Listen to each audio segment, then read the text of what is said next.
Joining us now, senior writer for Wired and author of the Inner Loop newsletter, Jake LaHutte, Puck's senior correspondent, Dylan Byers, and staff writer for The Atlantic, and MSNBC political analyst, Ashley Parker.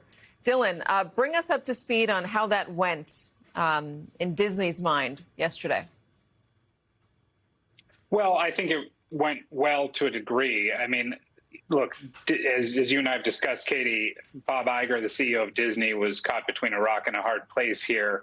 They still don't have the affiliate partners Nexstar and Sinclair carrying the show. They still have pressure from the FCC. And of course, they had the overwhelming blowback from the creative community in Hollywood, from the political community, frankly, across the gamut of the political spectrum, from Obama to Ted Cruz. And what were you going to do? At the end of the day, if you're Bob Iger, you have to let Jimmy Kimmel go out there and do what it is he wanted to do. And he went very hard at Trump. And I think he did a masterful job, frankly, in highlighting the concerns here, not the concerns about his show, but the concerns about a broader crackdown on freedom of speech. He said, look, the show that I do is not important. What's important is that we live in a country where this show is allowed to air, allowed to exist. I think he did a really great job there. But this fight isn't going away. The pressure from the FCC isn't going away. Obviously, as we've seen from the president's Truth Social post, pressure from the president isn't going away. And so there's a lot of road left here for Disney and for Iger to navigate. Ashley, the president was not happy about Jimmy Kimmel being on the air. He posted a lengthy Truth Social post saying that he's going to continue to go after ABC, maybe go after them for illegal campaign contributions, implying that Jimmy Kimmel was somehow contributing to the Democratic Party. He mentioned the last settlement with ABC. Dylan and I have talked about this a lot. Once you hand over a certain amount of money, once you give in to a bully, they're going to keep going after you, keep wanting your lunch money. He mentioned that maybe he'll get more, he says this time. Do you have an idea of how much or how sharp the teeth are behind that threat? So I think the lunch money point, even though it's kind of a schoolyard bully schema and framework, is actually the most salient and best way for understanding this. And it's not just ABC that has given him some money. It's CBS and a number of other outlets and organizations have caved to him in various ways. And that, far from, again, to go back to that analogy, far from sating him, has just emboldened him. I believe in the lawsuit he filed against the New York Times, which was sort of so long and unwieldy and superfluous, it got kicked back to his lawyers to, frankly, tighten it up to the actual complaint at hand. One of the things he sort of said was, look, these other news organizations have paid me a ton of money, therefore I'm right. It doesn't actually mean he's right? It might mean that these news organizations settled because they had mergers or business before the FCC and they wanted goodwill there. It might have meant they settled because they thought they could win the case, but they didn't want to go through the painful process of discovery. But the more he is given, sort of the larger his appetite has become. And I think that's exactly what we're seeing here with Jimmy Kimmel. And Jake, you note that we are in the middle of a transition period where a lot of these media companies, the ones that own both the broadcast networks, maybe some cable networks, broadband, they're in a moment of consolidation.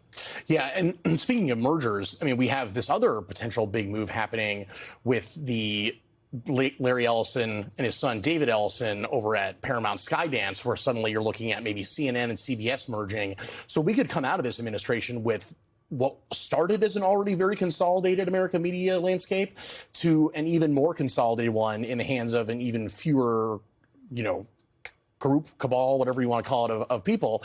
And where it gets tricky, I think, is talking to the Trump folks about, okay, did this go well? Well, they've suddenly gotten very quiet on the Jimmy Kimmel front, because I think that this revealed a fundamental error in how they tend to approach these things, which is who is a softer, weaker target. And I think they thought that Jimmy Kimmel, a high earning, potentially, someone who's seen as out of touch elite in Hollywood, would not garner this level of sympathy. And I think clearly they were wrong, just given his name ID among the American people. The financial pressures would be ultimately similar to what happened with Stephen Colbert. Right. And that's where I feel very fortunate to be in print, where we don't have quite that same incentives. And the three of us on the panel today are in kind of the steadier ships around in the media ecosystem where these would not be problems for a Wired or a Puck or an Atlantic. Yeah, so I thought about that. And Dylan, you and I have talked about this. I thought about, well, we're cable, so we're not going to have this issue. We have financial issues, but we're not going to have regulatory issues.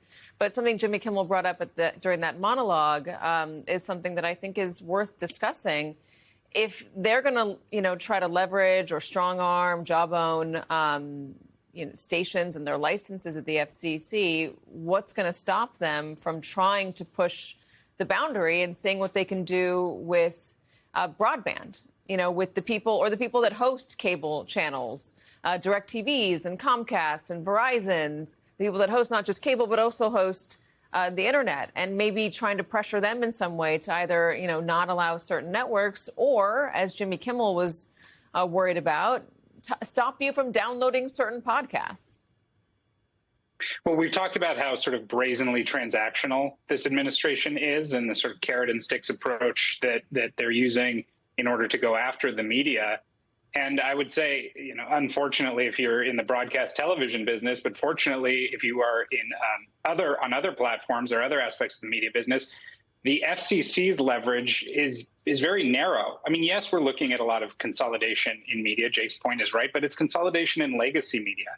And as you and I discussed the other day, like the future of news, the future of satire doesn't just rest on broadcast television or even cable television. And so there are actually all of these areas in media where the government has less leverage. You look at some of the lawsuits that Trump has taken out against the New York Times or the Wall Street Journal.